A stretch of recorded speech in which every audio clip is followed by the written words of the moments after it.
屋企啊，點先可以將啲雞翼啊煮到嫩滑爆汁咧？啲黃皮點樣整啊先唔苦唔澀咧？嗱，幫八姑點個讚，一個視頻話你知。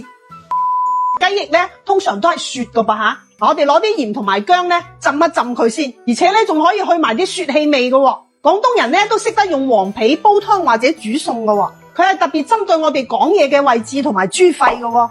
但係新鮮嘅黃皮咧，佢品種唔同啊，煮起上嚟啊，有啲咧會有苦澀味噶。但係去咗用竹鹽嚟醃過咧，咁就去除咗佢嘅澀味噶啦。食落去咧係以清甜為主，特別係出得多空調，乾乾確確，講嘢嘅位置啊，好似有嘢卡住咁。有時啊天頭慶食龍肉都冇味嗰啲啊。嗱，竹鹽黃皮咧，佢唔單止可以用嚟煲湯、滾湯、煮餸，得閒無事啊，攞兩粒嚟當零食食都係好掂當噶，而且仲要食到停唔到口添啊！最緊要佢係冇乜添加科技嘢啊，食得多啊都冇負擔啦。嗱，黃皮乾咧，我哋要將佢切碎佢，咁樣先容易出味嘅喎。檸檬葉咧，我哋通常食魚生嘅時候啊，佢都係用嚟配菜嘅噃。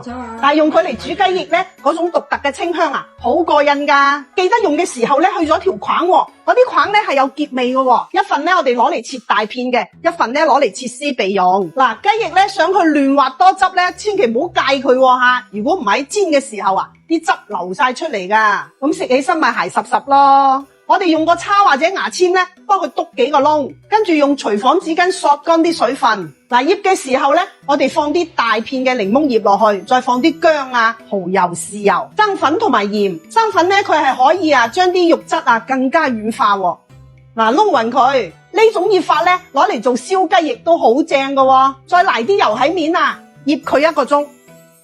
嗱，熱鑊冷油。先將啲雞翼擺落去，慢慢火煎到佢兩邊金黃色，再放2片薑落去，撞120度嘅珠江水落去，一定要過面喎。再放少少蠔油，1匙羹豉油，放埋啲黃皮乾落去，滾咗之後咧轉慢火燜佢15分鐘。中途咧我哋要反佢下。呢個黃皮檸檬燜雞翼就搞掂啦，放埋啲檸檬絲落去，大火收汁，正斗啊！哇，快食雞翼啦！哇，係咪好好味咧？正啊！有檸檬嘅整香，仲有黃皮味喺口度回甘唔回甘噶？咁咪唔使爭咯，2種味都有啦，搞掂。跟住八姑揀，好食又有益。